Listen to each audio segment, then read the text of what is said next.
تعال اقول لك ان في حاجات تغير مودك كده موجوده في سنتر رفع الصيام. تعال اقول لك ان البادي ميست ده او بادي سبلاش زي ما انت بتقولي بقى هتخطفيه. محمد بيقول لي الحاجات دي تتخطف ولسه واصله ما بقالهاش حاجه وايه لسه جديده. بيخطفوها البنات. او صعب ان انت تلاقي شركه عامله لك كل بصوا التشكيل ده. بصوا حاجات كده يعني تغير المود وتخلي ريحه اليوم حلوه الحاجه كده. اللي انت بتحبها كان برفان جود جيرل مثلا، الحاجات اللي سمايل.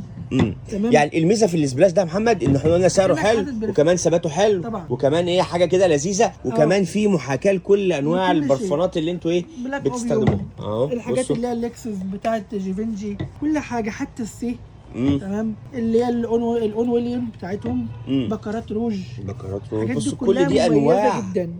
كل ده مميز يعني ما شاء الله. هم عاملين تشكيل الفرايتي متعدد، الانواع كتيره قوي تقدري تختاري حسب ما انت عايز. وخصوصا كمان برضه كده وانت تاجر وصاحب محل بتعرض حاجه جديده في شغل تحط الحاجات كلها والحاجات كلها ايه مغريه. بصوا محمد بيرصهم لنا اهو. حضرتك بصوا يعني انت شايف انت بسم الله ما شاء الله يعني ايه ولا ايه بصراحه. طب كله حجم واحد يا محمد ولا منه احجام؟ حجم واحد. وكمان سعره كويس جدا ومنافس كمان لبراندات عالميه والله. يعني بصوا اهو جاهزه قوي كواليتي عامله لذيذه ما يفكوش. طب يا ترى الشركه دي بتنزل المنتج ده بس ولا في برفانات كمان منها؟ يعني ممكن تعملي بقى كده ايه حاجه لذيذه كده وتاخدي ايه حاجه حلوه البرفيوم مع الايه. اقول لك حاجه مثلا لو هديه ده هديه. كنت لسه هقول لك اهو. يعني انت ده حاجه. بص ما تنسيش منشيني بسرعه بقى عشان تاخدي هدايا من الحاجات الحلوه دي. منشيني بسرعه عشان تاخدي هدايا من الحاجات الحلوه دي. السمايل بتاعتها برضه ماشي خلاص يا باشا. رص لي كده اطقم كده. ايوه بصوا اهو ده تاني حاجه معانا. ده اول هديه هيتدبس يا محمد.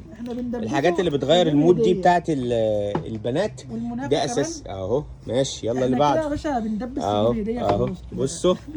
بصوا الهدايا الحجم بتاع البرفان كام يا محمد؟ البرفان بتاعها 100 مللي بالظبط. بصوا لذيذ قوي 100 مللي يعني حاجه برضو بتعيش معاكي ولذيذه قوي وهتظبطي وهتغير مودك وهديه. ده بردك البرفانات بتاعته بقت كمالة الشغل بتاعه. بصوا كمان ده ديانا. لها تشكيل لا بصوا ما تفكوش. والسي كمان مجموعه كمان. هديه اكبر بقى كده ايه كده علينا الهديه شويه. بصوا عندك بقى حاجات تشكيل كتير منه. يعني انا مهما الحجم ده برضو 100 صح؟ بصوا شكل العبوه بتاعتها حلو قوي. الموضوع مختلف. لا بصوا الحاجات دي تغير مود البنات. الحقوها.